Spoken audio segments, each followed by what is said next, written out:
terhadap penetapan tersangka dan penahanan anggota dan ketua Majelis Hakim Pengadilan Negeri Jakarta Utara, dan salah satu di antaranya adalah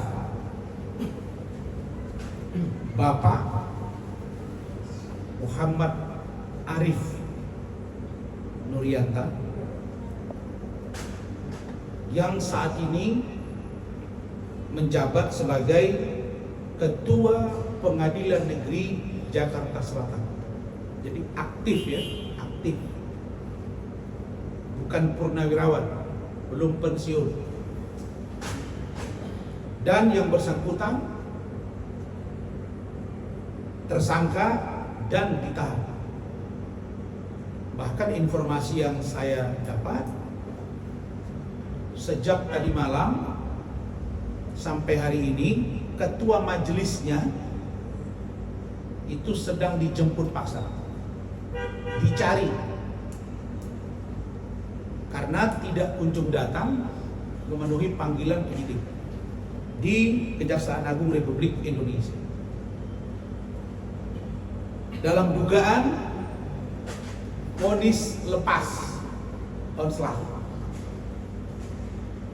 di kaitan kasus atau di seputaran CPO atau minyak kelapa sawit, itu mana ya, yang diduga merugikan negara luar biasa banyak, tetapi dalam kaitan ini ada dugaan penyuapan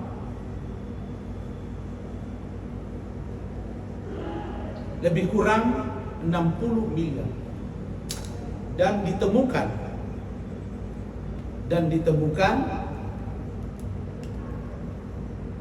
7 kendaraan mewah, 5 diantaranya mobil mewah Mercedes Jeep, kemudian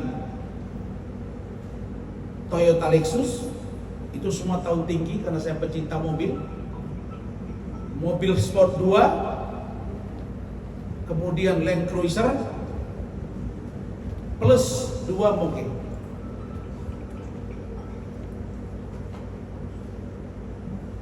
Kenapa saya men-stressing point ini? Kenapa kita masukkan dalam agenda preskon hari ini?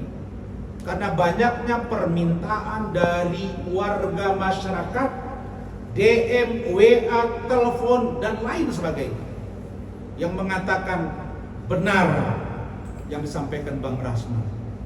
Allah tidak tidur, Tuhan tidak tidur, Tuhan bekerja.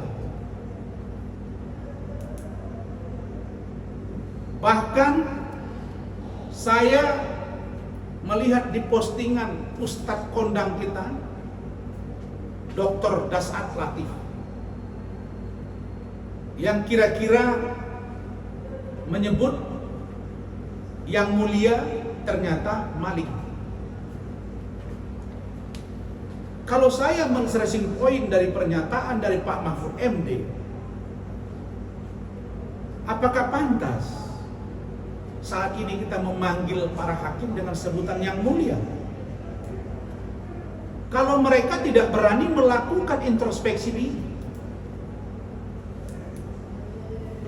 Mohon maaf, saya warga negara, saya bukan siapa-siapa, tapi kita bersamaan kedudukannya di mata hukum. Kita punya kewajiban yang sama untuk menyelamatkan dan membangun bangsa ini. Kita tidak boleh anti kritik. Karena 32 tahun negara ini dipimpin oleh Pak Harto dengan anti kritik, menyebabkan pemberedelan, tahanan politik, dan lain-lain. Maka pasca reformasi, kalau kita tidak berubah, maka negara ini akan sulit maju. Karena Pak Prabowo punya komitmen tinggi bahwa negara harus lebih baik hari ini daripada yang kemarin. bahwa perbuatan perilaku korupsi harus segera dibumi hanguskan.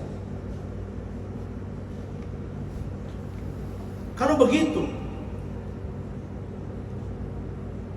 pertanyaan saya, apa yang harus dilakukan Mahkamah Agung? Apa yang harus dilakukan Komisi Yudisial Republik Indonesia? Apa yang harus dilakukan dengan Badan Pengawas Mahkamah Agung? Dan apa yang harus dilakukan oleh Komisi 3 DPR RI?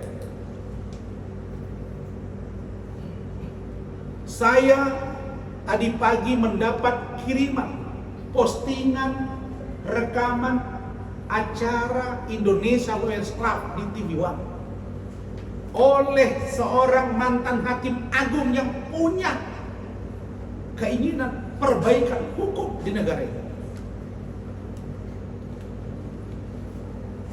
Pada waktu kasus itu diangkat topiknya oleh ILC, judulnya robohnya mahkamah kita. Pada waktu itu, abang saya yang saya sangat hormati ini adalah hakim agung aktif. Beliau ngomong di acara itu, dan beliau minta supaya saya membuka statement dia. Apa dia bilang? Saya menerima kritikan itu di sini karena saya bahagian dari kita, bahwa robohnya mahkamah adalah sebagai sebuah koreksi bagi saya dan kami di dalam untuk memperbaiki diri. Kok saya dengan teman-teman saya hanya memprotes hal kecil? Saya tidak pernah menuduh ketua majelis, saya tidak pernah menuduh Ibu Sofia Tambunan, saya tidak pernah menuduh 2 orang lagi anggota majelis panitra. Tapi saya hanya melakukan sebuah koreksi keinginan agar ada yang namanya sidang terbuka untuk umum. Protes saya itu mungkin dianggap berlebihan. Kemudian terjadi di situ yang disebut katanya kegaduhan, katanya.